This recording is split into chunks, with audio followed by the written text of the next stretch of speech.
दोस्तों नमस्कार। भारत का जो न्यायिक सिस्टम है वो कितना तेज है और कितनी जल्दी वो फैसले देता है, इस घटना से आप समझ सकते हैं जो घटना मैं आज आपको बताने वाला हूं। इस घटना को सुनकर के आप चौंक जाएंगे।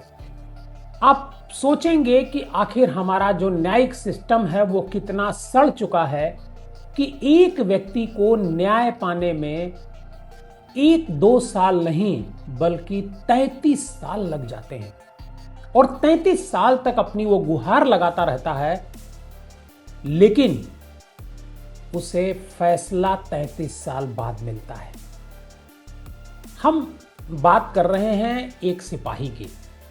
एक सिपाही पर आरोप लगा कि उसने 140 रुपए का गबन किया। और ये जानते हैं आरोप कब लगा? ये आरोप लगा 33 साल पहले और 33 साल बाद कोर्ट ने उसे बरी कर दिया। और कोर्ट ने पाया कि उस सिपाही राम अवतार ने गबन नहीं किया है 140 रुपए का।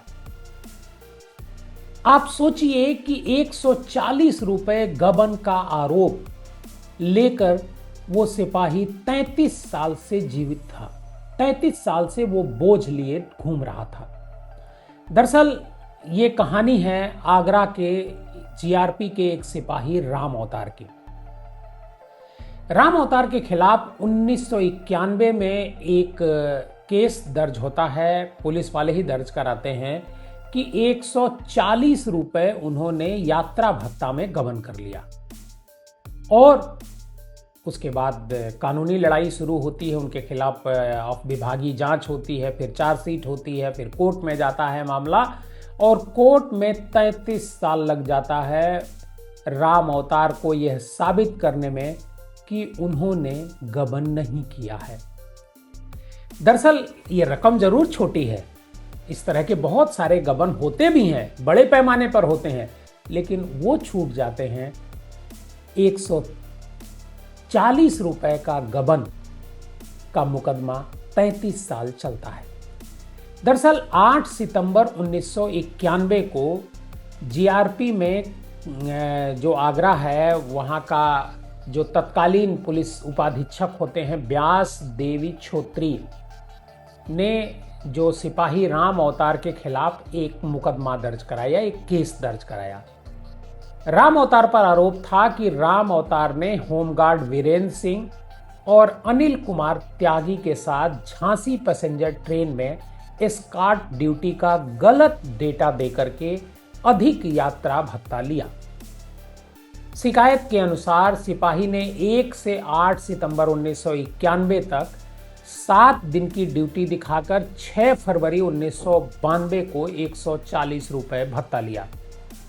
विभागीय जांच में यह सामने आया कि राम अवतार ने केवल 3 दिन तक एस्कॉर्ट ड्यूटी की थी, जबकि 7 दिन का उसने भत्ता क्लेम किया था।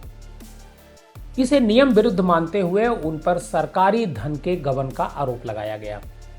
27 मई 1993 को आईपीसी की धारा 409 के तहत उनके खिलाफ मुकदमा दर्ज करके आरोप पत्र कोर्ट में दाखिल किया गया।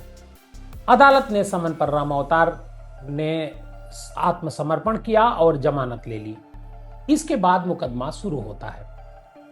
मुकदमे के दौरान जो वादी होते हैं क्षेत्राधिकारी व्यास देव छोत्री, विवेचक होते हैं ताराचंद त्यागी सब इंस्पेक्टर, देवेंद्र सिंह और जीआरपी के कर्मचारी वीरपाल सिंह सोलंकी, ये सभी लोग कोर्ट में गवाह के तौर पर पेश होते हैं। मुख्यवादी जो होता है उसकी गवाही तो दर्ज हो गई, लेकिन जिरह के लिए जब उनको अदालत में उपस्थित होने को कहा गया तो वह अदालत में उपस्थित मतलब नहीं हुए और जिस वजह से उनकी जिरह नहीं हो पाई। अदालत सुनवाई करती रही और सुनवाई करते हुए अदालत ने इसे अभियोजन के लिए एक बड़ी कमजोर कड़ी माना। और इसके अलावा जो महत्वपूर्ण दस्तावेज थे जो अदालत में दाखिल किए गए थे चार्जशीट के साथ, उन सब का कोर्ट ने संज्ञान लिया। और कोर्ट ने यह भी कहा कि जो जीडी है उसे भी अदालत में प्रमाणित नहीं कराया जा सका। अदालत के निर्देश पर जीडी मांगने की कई बार कोशिश की गई तो जीआरपी आगरा कैंट के पुलिस अधीक्षक ने बताया कि नियमानुसार 5 वर्ष की अवधि पूरी होने के बाद संबंधित जो रोजनामचा होता है, जीडी होती है, उसे नष्ट कर दिया गया है और ये नियम पुलिस महकमे में है। ऐसे में घटना से जुड़े मूल अभिलेख उपलब्ध नहीं हो सकते। लंबे समय तक इस कोर्ट में मुकदमा चला, सैकड़ों बार हियरिंग हुई, खुद राम अवतार को जाना पड़ा और अदालत ने सुनवाई के बाद राम अवतार को संदेह का लाभ देते हुए बरी कर दिया। विशेष मुख्य न्यायिक मजिस्ट्रेट अचल प्रताप सिंह ने अपने फैसले में कहा कि पर्याप्त और ठोस साक्ष्य के अभाव में आरोप सिद्ध नहीं होते हैं। इसी आधार पर 33 साल पुराने इस मामले में सिपाही राम अवतार को बरी कर दिया गया। लेकिन आप सोचिए कि हमारा जो चार्जशीट का सिस्टम है, पुलिस का जो सिस्टम है, जांच का जो सिस्टम है, वो कितना लचर है कि जिसके खिलाफ आरोप आपने लगाया, मुकदमा दाखिल किया, उसके खिलाफ आप सबूत नहीं पेश कर पा रहे हैं और कोर्ट 33 साल तक इस मामले की सुनवाई करता रह रहा है। आखिर कोर्ट में 33 साल ये मामला क्यों चला?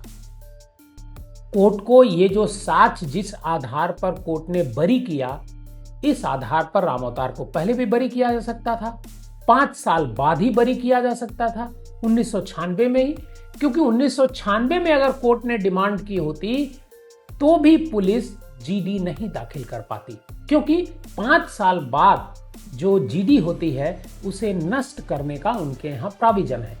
ऐसे में सवाल उठता है कि आखिर कोर्ट इतने लंबे समय तक क्या कर रहा था?